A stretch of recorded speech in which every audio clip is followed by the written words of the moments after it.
दोस्तों 10 मिनट में 20 फैक्ट सामाजिक शिक्षण विधियाँ रीट L2 के लिए। तो दोस्तों इसमें हम यूनिट 1 देख रहे हैं जिसके 3 पार्ट में लगा चुका हूं और इसमें आप देखिए ये चीज़ें हम पढ़ चुके हैं। प्राप्य उद्देश्य, ज्ञानात्मक, भावात्मक, क्रियात्मक और आज हम देखने वाले हैं कौशल।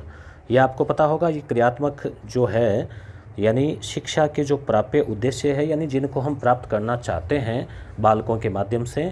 तो क्रियात्मक उद्देश्य का मतलब हुआ कि बालक ऐसी एक्टिविटी करने लग जाएगा जिससे उसका कौशल बढ़ेगा, यानी वह अपने काम में एक्सपर्ट कुशल हो जाएगा और उसमें अच्छी आदतें विकसित होगी। तो ये जो है क्रियात्मक उद्देश्य, तो इसमें कौशल है। तो कौशल का क्या मतलब हुआ? कौशल का मतलब हुआ कि बालक जैसे मान लीजिए मानचित्र बनाना, ग्राफ बनाना, चार्ट बनाना, प्रतिवेदन रिपोर्ट तैयार करना इत्यादि। जैसे मान लीजिए आपने एप्लीकेशन सिखाई आपने इंग्लिश में, तो बालक को जब छुट्टी की आवश्यकता हुई तो उसने एप्लीकेशन लिख के दे दी। तो ये क्या हुआ? उसका ये स्किल हुआ, कौशल हुआ। अब आए आदतें। आदतें भी एक क्या है, हमारा उद्देश्य है कि हम बालकों में अच्छी आदतें विकसित करें।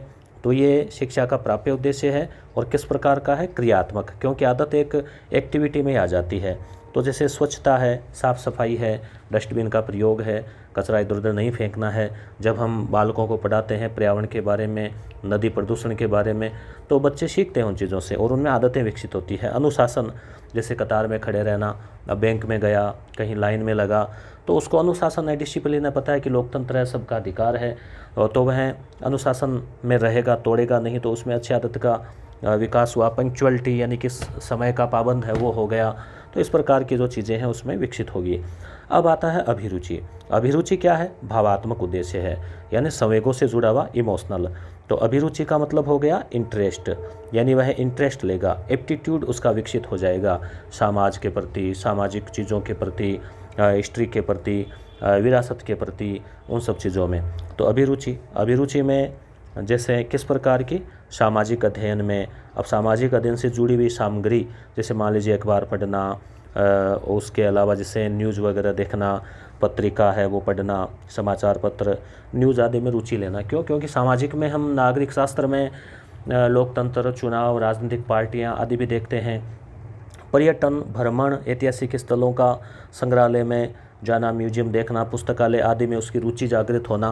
क्योंकि जब हम पूरा स्थल वगैरह बताते हैं, हड़प्पा आदि सभ्यता पढ़ाते हैं, तो संग्रहालय की उसको इच्छा प्रकट होती है और जब भी वह कहीं घूमने जाएगा, म्यूजियम जाना चाहेगा, तो इसका मतलब हमने जो शिक्षा उसको दी, उसका उद्देश्य जो प्राप्य उद्देश्य था अभिरुचि वाला, वो हमें प्राप्त हुआ। दूसरों से सामाजिक समस्याओं पर विचार विमर्श करेगा। समाज में जो समस्याएं हैं, जैसे मान लीजिए बाल विवाह है, दहेज प्रथा है, प्रदा प्रथा है, कोई अंधविश्वास है, कोई पाखंड है, तो उन पर वो समस्याएं जो है उन पर विचार विमर्श करेगा, अपने तर्क देगा कि ये गलत है, हमने सामाजिक में पढ़ा है और हम इसको भुगत रहे हैं। इस प्रकार से बालक में क्या है? अभिरुचि पैदा हो जाएगी। अभिवृत्ति। अब हम सामाजिक पढ़ाते हैं बच्चों को, तो हमारा प्राप्य उद्देश्य क्या है कि हम बच्चों में एक अभिवृत्ति यानी एक ऐसा एटीट्यूड, एक दृष्टिकोण भी उनमें पैदा करें, चीज़ों के प्रति उसका अपना एक नज़रिया हो। तो जैसे सकारात्मक नज़रिया उसका उत्पन्न करना।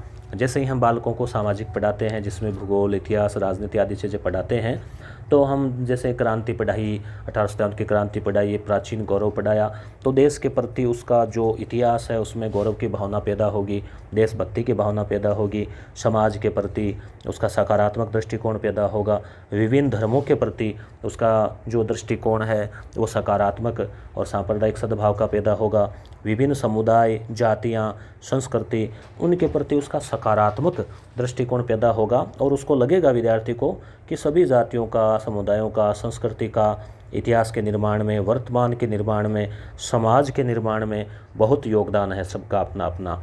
तो ये बालकों में फिर नज़रिया विकसित होता है और इससे से आगे जाकर वो फिर एक कुशल नागरिक बनता है।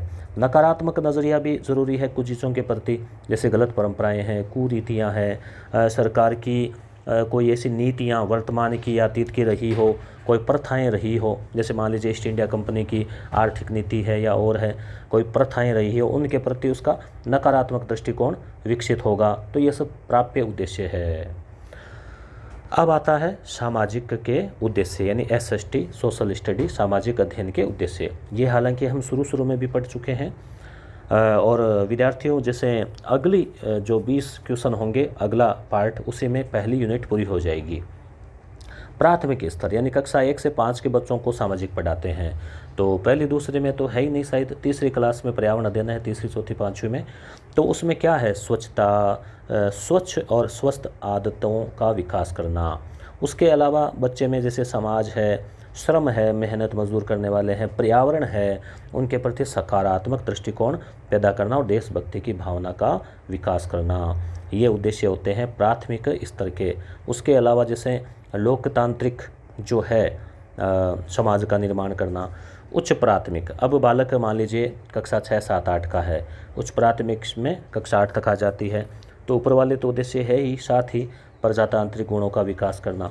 प्रजातांत्रिक गुण का क्या मतलब हुआ, जैसे मान लीजिए आप है और आपके पड़ोसी या आपके मित्र, रिश्तेदार, दोस्त दूसरे नागरिक है, तो उनके भी अधिकार है।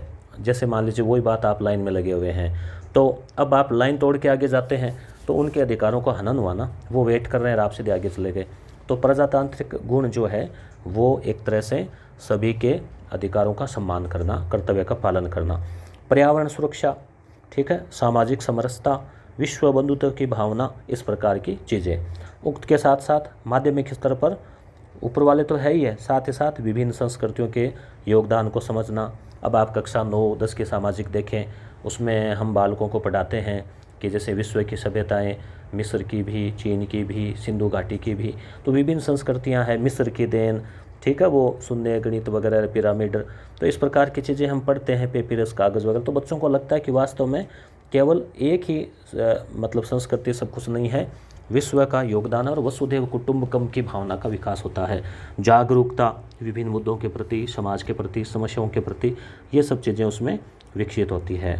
अब आता है सामाजिक विज्ञान के शैक्षणिक उद्देश्य, यानी सामाजिक विज्ञान बालकों को पढ़ाते हैं तो वो बात में वापस रिपीट हो रही है यहाँ पे कि शिक्षा या अधिगम जो है वो क्या होता है, छात्रों के व्यवहार में परिवर्तन लाना।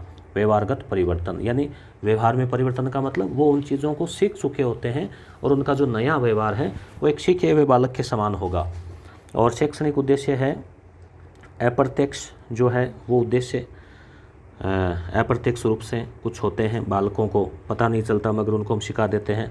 व्यापक है इसके उद्देश्य, औपचारिक है, दीर्घकालिक है और सैद्धांतिक है और प्राप्य होते हैं। प्राप्य का मतलब जिनको हम प्राप्त कर सकते हैं। अब बाइनिंग और बाइनिंग के अनुसार शैक्षिक उद्देश्य SST के ज्ञानार्जन करना, ठीक है, तार्किकता का विकास करना, तार्किकता यानी लॉजिक चीज़ों के प्रति, और ये ज़रूरी है, तभी है अंधविश्वास कुप्रथाएं दूर होगी। चिंतन का विकास करना, खुद बालक सोचें, आदतें विकसित करना, कौशल विकसित करना, जागरूकता पैदा करना समाज के प्रति, सामाजिक समस्याओं के प्रति इत्यादि। और अगर बालक जागरूक होगा तो आगे जाकर वह कुशल नागरिक बनेगा और अच्छे अपने जो नेता है लोकतंत्र में वो भी चुनेगा। प्रजातांत्रिक समाज जिसमें सामाजिक समरसता हो, समानता हो, जातिगत भेदभाव उत्पीड़न नहीं हो और आर्थिक और राजनीतिक और सामाजिक न्याय की स्थापना हो। तो इस प्रकार से बाइनिंग और बाइंडिंग के अनुसार ये सामाजिक शिक्षण के उद्देश्य है। तो दोस्तों हमने जो है मात्र 8-9 मिनट में ही इन चीज़ों को देख लिया है। तो इस तरह से अगले वीडियो में हम 20 फैक्ट और लाएंगे और यूनिट फर्स्ट जो है वो हमने 4 वीडियो में कंप्लीट कर दी है और कुल 5 यूनिट जो भी है वो सब हम जल्द ही कंप्लीट कर देंगे। वीडियो अच्छा लगे तो लाइक करना। धन्यवाद।